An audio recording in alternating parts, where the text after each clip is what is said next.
Most wanted gangster Dawood Ibrahim working style ఎలా ఉంటుందో తెలుసా? ఎదుటి వారిని ఎలా బెదిరిస్తాడో తెలుసా?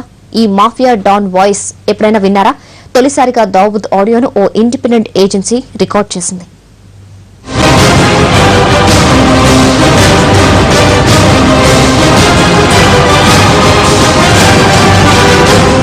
పాకిస్తాన్ నుంచి దుబాయ్కి కాల్స్ వెళ్లడం కామన్.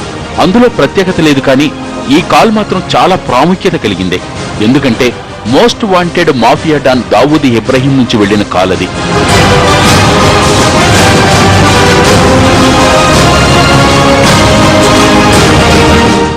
కొన్ని నెలలుగా అతని ఫోన్ కాల్స్ ను ట్రాక్ చేయడానికి యత్నిస్తున్న ఓ విదేశీ సంస్థ ఆ కాల్ ను ట్యాప్ చేసింది, ఆడియోను రికార్డ్ చేసింది.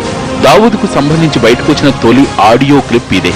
భారత గూఢచార సంస్థ రీసెర్చ్ అండ్ అనాలిసిస్ వింగ్ కూడా దీన్ని సేకరించింది. కరాచీలో కూర్చుని దుబాయ్లోని ఓ రియల్ ఎస్టేట్ ను శాసిస్తున్న దావూద్ ఓ ఏజెంట్ తో మాట్లాడుతుండగా రికార్డ్ చేసిన కాల్ అది.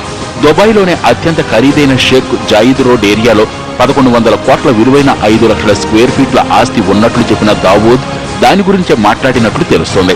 బిజినెస్ డీల్ గురించి మాట్లాడిన ఈ డాన్ తనకు తప్పుడు సమాచారం ఇచ్చారంటూ ఆగ్రహం వ్యక్తం చేశాడు. తేడా వస్తే అంతే సంగతులంటూ వార్నింగ్ ఇచ్చాడు.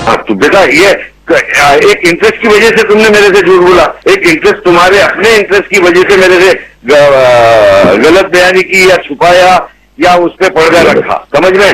अरेंजमेंट मैं वही इंफॉर्मेशन के लिए तुमको फोन करता हूँ जिसमें मेरा इंटरेस्ट होता है, और वो इंटरेस्ट के अंदर अगर तुमने गलत बयानी कर दी तो उसके अंदर मेरे को उसमें फिर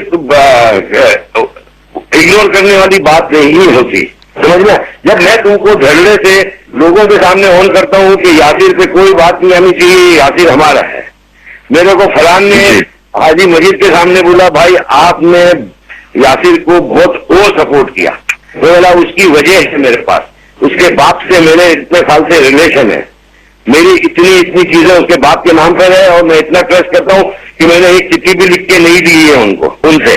అంతేకాదు, ప్రపంచంలో ఏ మూల ఏం జరుగుతుందో తనకు తెలుసన్న దావూద్ తననెవరూ మోసం చేయలేరని చెప్పుకున్నాడు. ఇక్కడ నేనే కోర్ట్, నేనే జడ్జ్ అంటూ గర్వంగా చెప్పాడు. ఎవరేం చెప్పినా వినడానికి సిద్ధంగా లేనని, అంతా తనకు తెలుసని, తేడా వస్తే ఊరుకునేది లేదని హెచ్చరించాడు. पूरी दुनिया के अंदर से मैं वो इन्फॉर्मेशन जो मेरे को दे रहे हैं, वही अगर इन्फॉर्मेशन मेरे को गलत दे तो उसमें मिसगाइड हो जाऊंगा. कोई हुकूमत भी चलती, प्राइम मिनिस्टर तो गली गली में जाता नहीं है, मुशीरी उसको आके और जो भी सिस्टम है उसको आके बताता है कि भाई ये हो रहा है, ये हो रहा है, उसके बाद वो डिसीजन लेता है.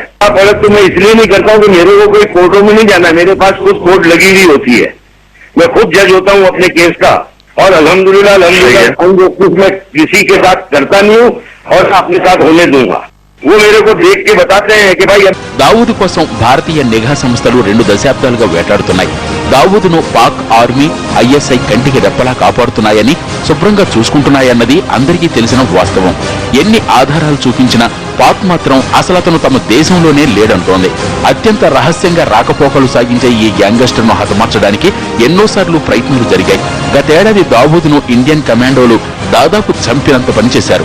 రహస్యంగా కరాచీ చేరిన కమాండోలు దావూద్ ఆచూకీని పట్టుకున్నారు. ట్రిగ్గర్ నొక్కబోయే సమయంలో ఆపరేషన్ ఆపాలని ఆదేశాలందాయి. లేకుంటే ఈ పాటికి దావూద్ ఎప్పుడో చరిత్రలో కలిసిపోయేవాడు. ఈ ఫోన్ కాల్ ఆధారంగా మరోసారి భారత్ దావూద్ ను అప్పగించాలని పాక్ను కోరే అవకాశం ఉంది. అయితే అందుకు నవాజ్ షరీఫ్ సర్కార్ అంగీకరిస్తుందా అంటే మాత్రం అనుమానమే.